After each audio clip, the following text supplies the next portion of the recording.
नमस्कार, बहुत स्वागत है आपका मकर राशि। बहुत इंतज़ार किया आपने शनिदेव की साढ़े साती का समाप्त होने का, लेकिन साढ़े साती समाप्त होने के बाद अब क्या होगा आपकी लाइफ में, ये तो आप जानना ही चाहते होंगे। आज हम आपको 6 ऐसी बातें बताएंगे जो सच होकर रहेगी इन 2.5 साल के अंदर। तो साढ़े साती समाप्त होने के 2.5 साल के अंदर आपकी लाइफ में क्या क्या होने जा रहा है, आज हम यही जानेंगे विस्तार से। वीडियो के अंत तक बने रहिए। और ये प्रेडिक्शन चंद्र राशि पर आधारित है। तो 29 मार्च 2025 से साढ़े साती का आपको पूरी तरह से आज़ाद हो चुके हैं। लेकिन कौन कौन से वरदान हैं जो आपको मिलेंगे, कौन कौन सी घटनाएं, कौन कौन से बदलाव आपकी लाइफ में होंगी, तो साढ़े साती खत्म होने के बाद हकीकत में बहुत डिटेल से हम जानेंगे। तो चलिए वीडियो के अंत तक बने रहिए।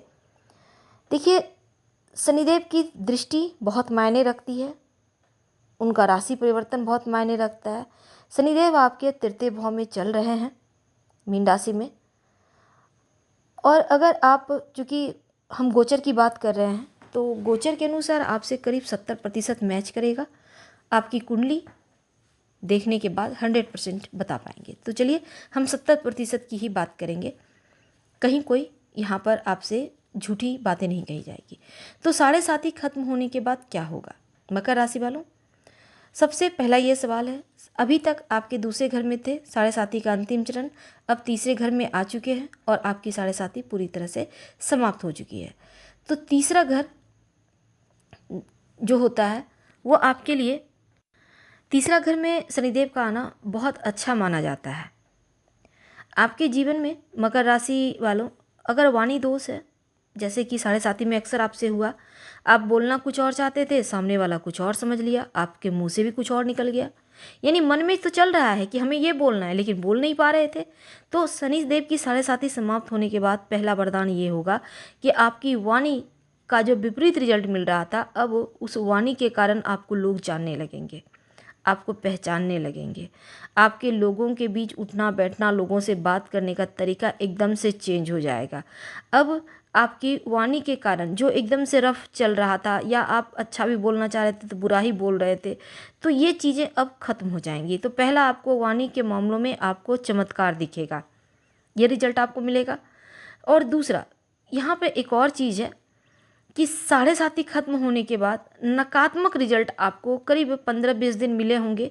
अब धीरे धीरे स्थिति बढ़िया होंगी, क्योंकि एकदम से चीज़ें, ऐसा नहीं होता कि आप दरवाज़ा खोल के सीधे अंदर चले गए, बाहर चले आए, उस बीच भी समय होता है गुजर जाने के।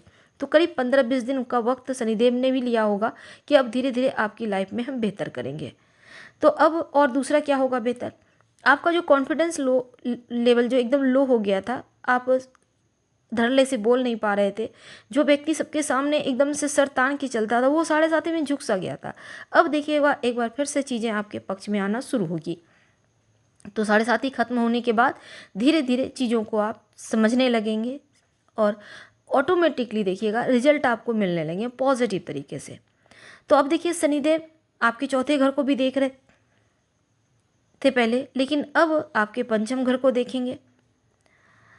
तो अब यहाँ पर सुख सुविधा, शनिदेव की दृष्टि की अगर हम बात करें तो सुख सुविधा का घर को देख रहे थे जब तक वो साढ़े साती की स्थिति में थे, लेकिन अब तीसरे घर में आए हैं तो पंचम भाव को देखेंगे। तो पंचम भाव चूँकि शनिदेव की दृष्टि में 20 होती है, तो थोड़ा सा संतान के मामलों में थोड़ा सा ध्यान रखिएगा। लेकिन अच्छी बातें ये होंगी कि अभी तक जो चीज़ें आपको नहीं मिल पा रही थी, जैसे कि चतुर्थ भाव का फल एकदम से खत्म हो गया था, माँ का साथ नहीं मिल पा रहा था, प्रॉपर्टी का सुख नहीं मिल पा रहा था, अपना मकान, भूमि, भवन, वाहन का सही सुख मिल पा रहा था, अब वो मिलेगा। अगर अब वाहन लेना चाह रहे थे, नहीं ले पा रहे थे, अब मिलेगा। जैसे कि लोहा, मशीनरी, गैस, कोयला, ये सब चीज़ों के क्षेत्र से जुड़े हैं, अगर आप खासकर शनिदेव के क्षेत्र से जुड़े हैं तो आपको बेहतर लाभ होगा। शनिदेव की दृष्टि जहाँ जाएगी उसका बेनिफिट आपको मिलेगा। और अब देखिए, अगर आप मकर राशि वालों, आपके लिए तीसरी भविष्यवाणी ये है कि साढ़े साती खत्म होने के बाद सबसे बड़ा ये बदलाव होगा कि आप ज़्यादा, जो हर चीज़ से आप डर रहे थे, नकारात्मकता चल रही थी, उलझनें चल रही थी, उनसे बाहर निकलिएगा, डर से बाहर निकलिएगा, नकारात्मक सोच से बाहर निकलिएगा, आज़ादी जिसको कहते हैं वो मिलेगा। ओवर थिंकिंग से बचिएगा। जो छोटी छोटी बातों को लेकर एकदम से आप बहुत लंबा चौड़ा सोच रहे थे, कुछ हुआ नहीं है लेकिन एक शब्द को लेकर राई का पहाड़ बना रहे थे, वो ओवर थिंकिंग से बचेंगे। यानी मन से आप स्ट्रांग हो जाएंगे, आपके अंदर एक्स्ट्रा एनर्जी आएगी, परिवार के साथ थोड़ा वक्त बिताएंगे। अब यहाँ पर मन आपका जो बुद्धि भ्रम में था उससे बाहर निकलेंगे। तो 7.5 में हो जाती है, बुद्धि व्यक्ति की भ्रष्ट हो जाती है, भ्रम का शिकार हो जाता है, ओवर थिंकिंग का शिकार हो जाता है, मेंटली डिस्टर्ब हो जाता है। इन चीज़ों से आप बाहर निकलते 100% दिखेंगे। ये रिजल्ट आपको दिख भी रहा होगा। अब देखिए एक और भविष्यवाणी ये होगी कि आप फैमिली प्लानिंग करना चाहते थे, अब 7.5 खत्म होने के बाद संतान अगर है तो उनका तरक्की होगा, वो डेवलप करेंगे। बृहस्पति की दृष्टि आपके दूसरे घर पर से पड़ेगी। अब यहाँ पर बृहस्पति की जो दृष्टि और शनि की दृष्टि आपके 5वें घर पर है, तो मित्र की राशि में, वृषभ राशि में अभी 14 मई तक हैं शनिदेव, देवगुरु बृहस्पति। इसके बाद मिथुन राशि में आएंगे। तो संतान प्राप्ति के लिए अभी फिलहाल वर्तमान में अच्छा योग बना हुआ है। और ख़ासकर जो विद्यार्थी हैं उनके लिए, अगर आप सरकारी एग्जाम की तैयारी कर रहे हैं थोड़ा और मेहनत तेज कीजिए, क्योंकि समय अनुकूल चल रहा है। कहीं बढ़िया जगह एडमिशन लेना चाहते हैं तो शनिदेव की दृष्टि तीसरे घर में आने के बाद आपके लिए कहीं बढ़िया स्कूल कॉलेज में एडमिशन लेना, घर से दूर जाकर पढ़ाई का सपना पूरा न होना, ये सभी आपको वरदान मिलेंगे।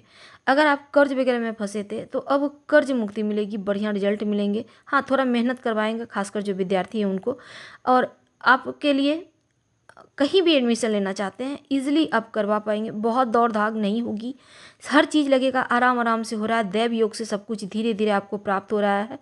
और एक और भविष्यवाणी ये है कि 7.5 खत्म होने के बाद सबसे पहला तो देखिए आपको चतुराई, चालाकी और चौकन्नापन देंगे। आप एक बार फिर से जो पहले थे 7.5 साल पहले, वही उससे भी कहीं बेहतर बनकर निखर कर सामने आएंगे। आपका कॉन्फिडेंस लेवल हाई होगा, आप ज़्यादा एकदम से पॉजिटिव एनर्जी से रहेंगे। जो थकावट थी, जो आप बहुत डल रहते थे, उनसे बाहर निकलेंगे। मेहनत करके थक गए थे, दिमाग एकदम से डल हो गया था, अब देखिएगा चीज़ें धीरे धीरे बढ़िया होगी, आपकी पर्सनैलिटी बढ़िया होगी। अब एक और चीज़ है कि मकर राशि वालों, आपके लिए ये समय ऐसा है, अगर हम आपको एक बात कहें तो देखिए आपकी लाइफ बहुत स्ट्रॉन्ग होने वाली है। 7.5 के बाद आप बहुत ही ज़्यादा एक विजेता की तरह उभर कर आएंगे। वैवाहिक जीवन के मामलों में जो स्थिति खराब थी, बहुत सारे लोगों का जैसे तलाक जैसे नौबत आ गए थे, अब उनसे आपको मुक्ति मिलेगी। या कह सकते हैं आप रिश्ते को फिर से समय देना चाहते हैं तो आपके रिश्तों में प्रेम बढ़ेगा, तालमेल बढ़ेगा। ये समय सर्वश्रेष्ठ है। आप क्या करेंगे, देखिए सबसे पहले तो पॉजिटिव एनर्जी आपके अंदर आ रही है, इसका फ़ायदा आपको उठाना है। अच्छा बोलिए, जितना अच्छा बोलेंगे आपका ही ऑरा मजबूत होगा। अगर आप नीचे भी स्तर से आपने आगे बढ़ना शुरू किया है तो आप देखिएगा 1 साल के अंदर बहुत कुछ आप अचीव कर लेंगे। आपका कॉन्फिडेंस लेवल बढ़ेगा, पॉजिटिव एनर्जी के साथ पॉजिटिव वाइब्स आएगी और ये चीज़ें बहुत मायने रखती है। अगर आप शनिदेव के क्षेत्र से जुड़े हैं, ऑयल, गैस, पेट्रोलियम, लोहा या खेती गृहस्थी या फिर किसी भी तरह का लोहा मशीनरी से, तो खूब आपको लाभ होगा, धन बरसेगा। अब देखिए विदेश भाव पर दृष्टि है। अगर आप विदेश जाना चाहते हैं, विदेश में बसना चाहते हैं, घूमने फिरने जाना चाहते हैं, पढ़ाई करना जाना चाहते हैं, नौकरी करना जाना चाहते हैं, तो ये सपना भी आपका पूरा होगा। तो आपका विदेश जाने का सपना आपका पूरा होता दिखेगा। 7.5 के बाद अप्रैल से अक्टूबर तक का जो वक्त है, आपको विदेशी ज़मीन का लाभ या विदेशी ज़मीन पर जाने की प्रबल संभावना दिख रही है। तो हम आपसे विदा लेते हैं। रोज़ हनुमान चालीसा का पाठ करके ही दिन की शुरुआत कीजिएगा, या आप चाहे तो ओम शनिश्चराय नमः का जप कर सकते हैं, क्योंकि आपके राशि के स्वामी हैं, उनको बल देना तो बनता है। धन्यवाद, हम फिर मिलेंगे।